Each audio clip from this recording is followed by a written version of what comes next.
Well, if there's one thing that we can all agree is the bedrock of democracy, it has to be the right to vote. I mean, government by the people doesn't mean a whole lot if the people can't express their will, can't choose their leaders. But of course, the history of voting rights in America is spotty at best. Spotty is one word for it. I mean, it's easy to forget that the right to vote was not enshrined in the U.S. Constitution. Yep, still isn't.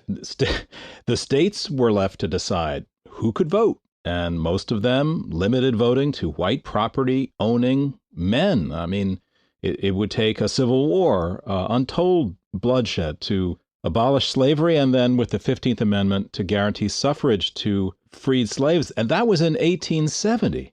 And it wasn't until 1920, in fact, 100 years ago, that women gained the right to vote throughout the country. And that took the 19th Amendment.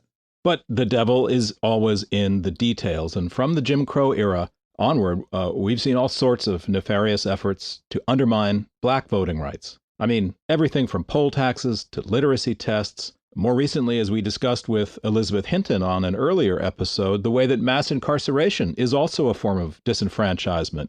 And, you know, we thought we had solved a lot of these problems way back in 1965 when Congress passed and President Johnson signed the Voting Rights Act. And the Voting Rights Act, you know, directly addressed a lot of the more blatant obstacles to voting that powers that be had set up in this country. And right now, in 2020, we're witnessing a brazen attempt to sabotage mail-in voting with bogus assertions about fraud at a moment when mail-in voting might be essential to help limit the spread of coronavirus. And the federal government seems to be committed to gutting the U.S. Postal Service, actually ripping mailboxes out of the ground to make it harder for citizens to cast their ballots.